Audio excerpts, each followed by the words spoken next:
बिस्मिल्लाहिर्रहमानिर्रहीम नहमदुहु व नसल्ली अला रसूलिल करीम। नाज़रीन इकराम अस्सलाम वालेकुम। मैं डॉक्टर मोहम्मद ताहिर कुरैशी अपने इदारे उर्दू निसाब साज की तरफ से आज एक और वीडियो के साथ आपकी खिदमत में हाजिर हूँ। आज की वीडियो का ताल्लुक 11वीं जमात से है। इससे पहले आप हमारी मैट्रिक के सिलसिले की 30 वीडियो यूट्यूब पर मुलाहिज़ा कर चुके हैं। अब हमने सिलसिला शुरू किया 11वीं, 12वीं और ग्रेजुएशन का। तो आज 11वीं के सिलसिले की पहली वीडियो है जिसमें हम आपको बताएंगे कि 11वीं में उर्दू लाजमी का पर्चा कितने नंबर का होता है और उसके सवालात की तकसीम किस तरह होती है। तो नाज़रीन इकराम, 11वीं का उर्दू लाजमी का पर्चा 100 नंबर का होता है। ये 3 हिस्सों में होता है। पहला हिस्सा मारूजी यानी ऑब्जेक्टिव कहलाता है, ये 20 नंबर का होता है और ये अंदाज़न 30 मिनट के अंदर अंदर तलबा को कर लेना चाहिए, उस पर वक्त भी लिखा होता है। उसके बाद आइए हिस्सा बे, ये होता है मुख्तसर सवालात के लिए और मुख्तसर सवालात मजमूई तौर पे 1.5 घंटे में तलबा को कर लेने चाहिए। तो सवाल नंबर 2 जो है ये 10 नंबर का सवाल है। इसमें गज़ल के 2 अशार की तशरीह करनी होती है। इम्तिहान में 4 या 5 पूछे जाते हैं। शायर के हवाले से तशरीह करनी होती है और ये सवाल भी 20 मिनट में तलबा को कर लेना चाहिए। सवाल नंबर 3 है इक़्तिबास की तशरीह। 2 इक़्तिबास दिए जाते हैं जिसमें सबक और मुसन्निफ़ का हवाला भी पूछा जाता है और ये 8 नंबर का सवाल है और ये तलबा को 15 मिनट में कर लेना चाहिए। चौथा सवाल है मरकज़ी नज़म का मरकज़ी ख़याल या नज़म के बंद की तशरीह। ये 8 नंबर का सवाल है और ये भी 15 मिनट तक कर लेना चाहिए। इसमें या मरकज़ी ख्याल कीजिए या बंद की तशरीह कीजिए, नंबर वही रहेंगे। सवाल नंबर 5 है सबक का खुलासा।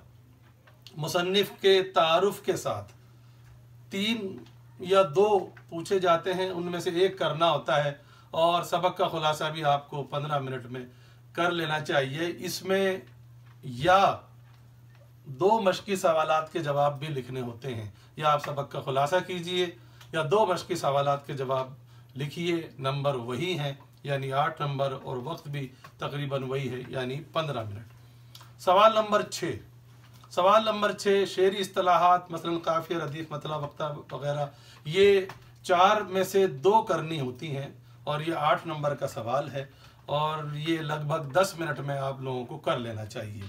इसके साथ या भी दिया हुआ है, या तो आप शेरी इस्तिलाहात की तारीफ शेरी मिसालों के साथ लिखिए या फिर आपकी किताब ही में से जो गज़लियात के अशार हैं उनमें से कोई से 2-2 शेर लिख दीजिए, लेकिन ये शेर वो होने चाहिए जो पर्चे में यानी जो पर्चा इस वक्त आप हल कर रहे हैं उसमें ना आए हुए हों। उसके अलावा आपको 2-2 शेर लिखने पड़ेंगे।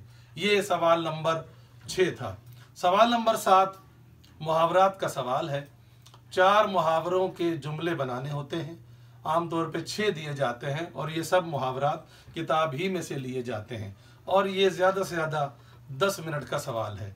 इसके साथ भी या है, या तो आप मुहावरात कीजिए या फिर असनाफ़ अदब की किस्में मतलब हमद है, नात है, मरसिया है, कसीदा है वगैरह, ये 4 पूछी जाती हैं। 4 में से 2 लिखनी होती हैं, नंबर वही हैं 8। अब आइए हिस्सा जीम, तफसीली जवाब के सवालात। इसमें सवाल नंबर 8 शायर की शायरी पर तबसरा आपको लिखना होता है और अमूमन 3 शायर दिए जाते हैं और 15 नंबर का सवाल है। यह आपको 25-30 मिनट में कर लेना चाहिए। इसी किस्म का सवाल नंबर 9 है। इसमें नसर निगार की खुसूसियात बतानी पड़ती हैं।